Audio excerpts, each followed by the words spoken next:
So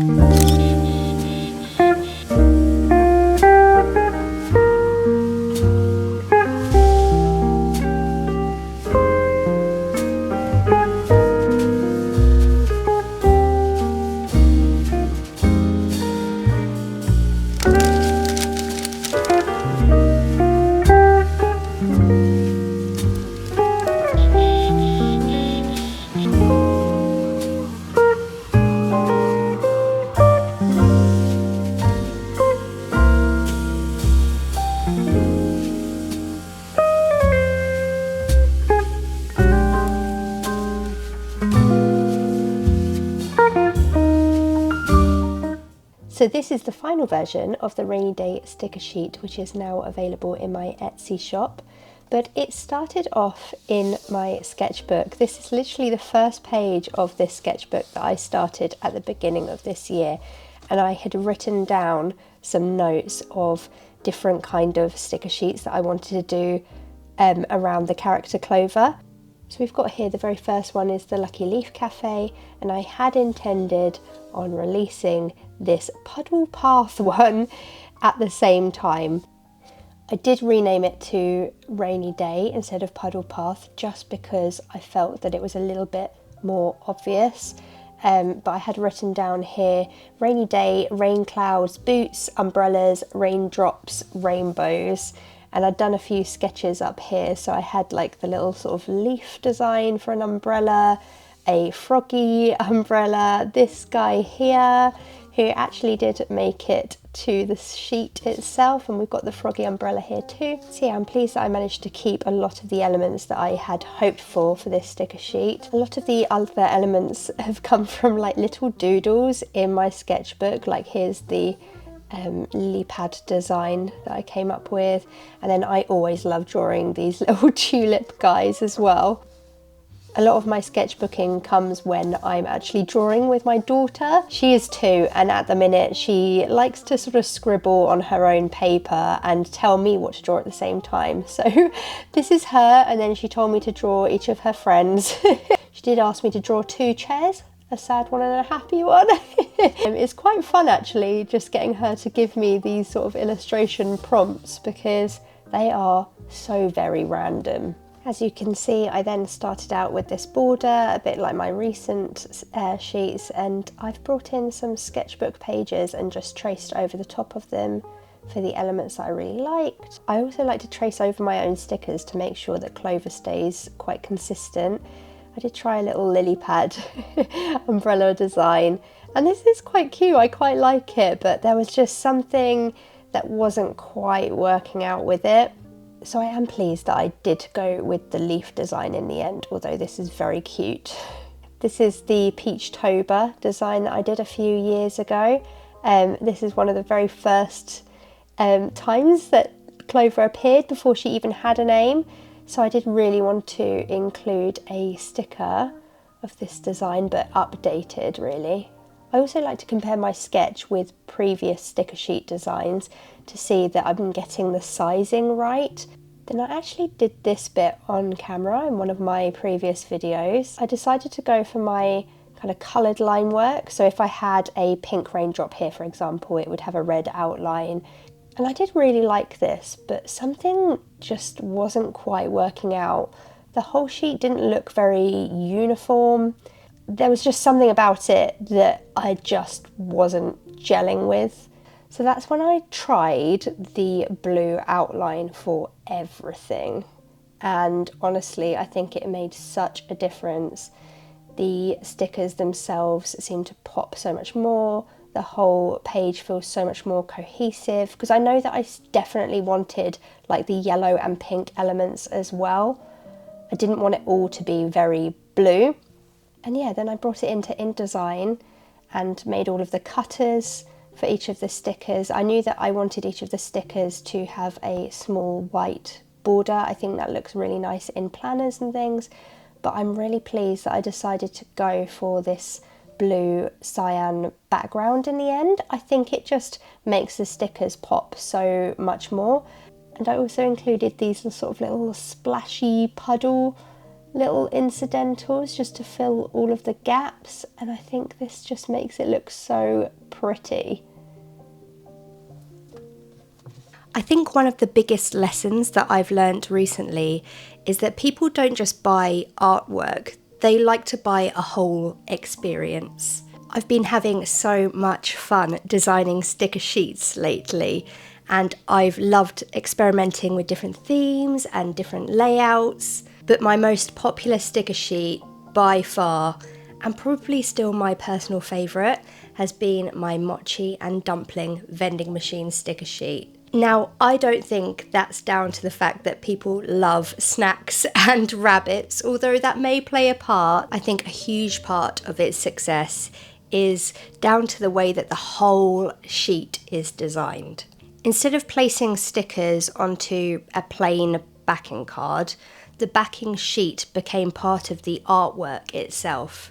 So that got me thinking, how can I bring that feeling into future sticker sheets?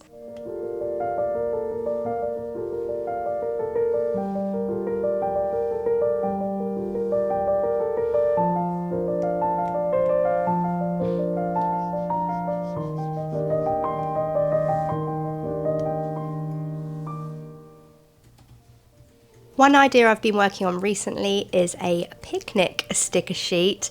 Now, I know that that is not a revolutionary idea. There are plenty of really cute sticker sheets featuring this theme out there.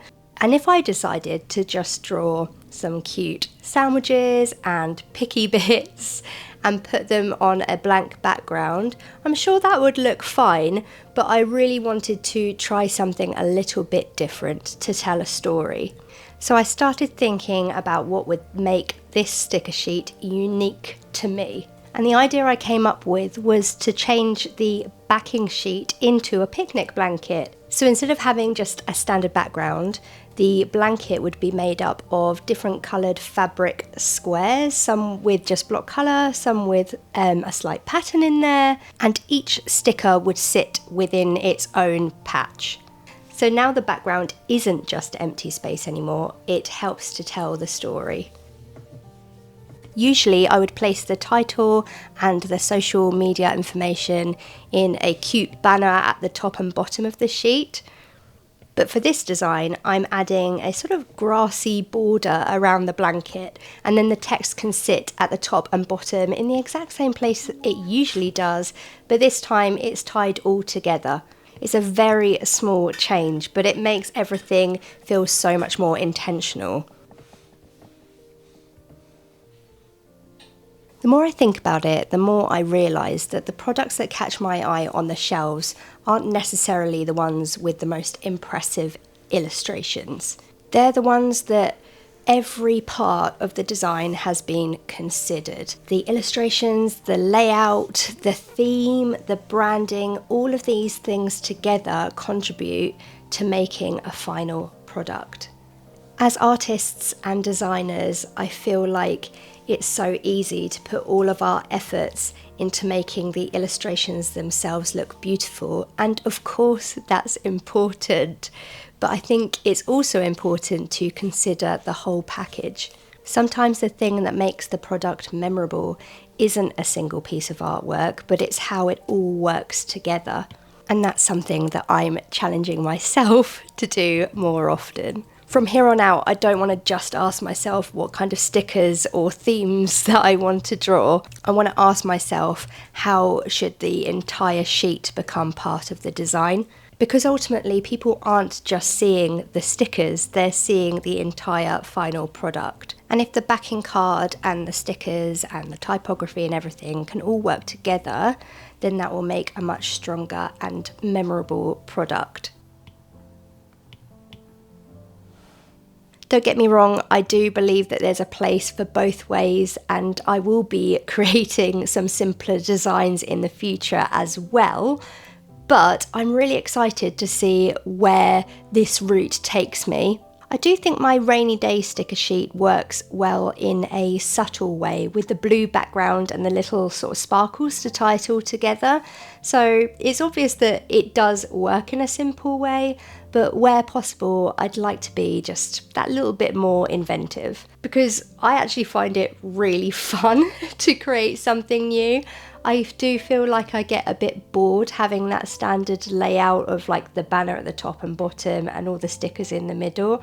I do like to keep things fresh for myself as a creator as well. But I'd be interested to know what you think. Do you prefer sticker sheets to have a more unique design, or do you just prefer like the simple backing card and letting the stickers speak for themselves?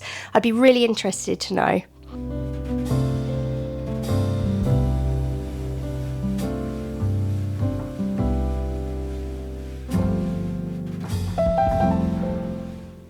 When I print something for the first time, I like to grab some of my other designs just to sit alongside it to see if everything looks nice and cohesive together. Also, it took me so long to try and align all of the patchwork and the grid patterns so that it's all a seamless design. But I managed it, and I think it was so worth all of that effort.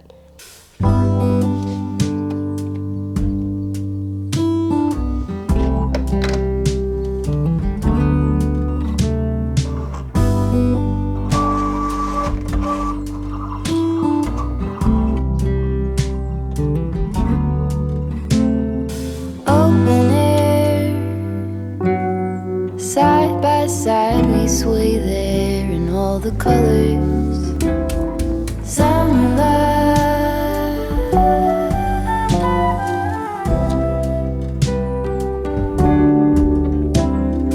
lonesome dove, folded on the lawn chair in all the colors.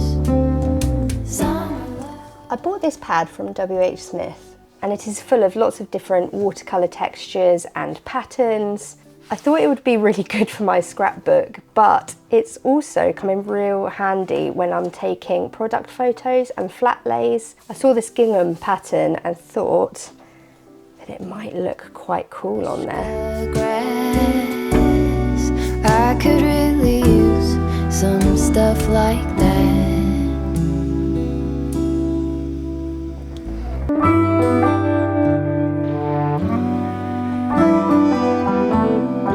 Thank you so much for joining me in my studio today. I do hope that you found this video either helpful in some way or at least a little bit interesting. If you did make it to the end, please leave me an apple emoji in the comments below in reference to my new picnic sticker sheet.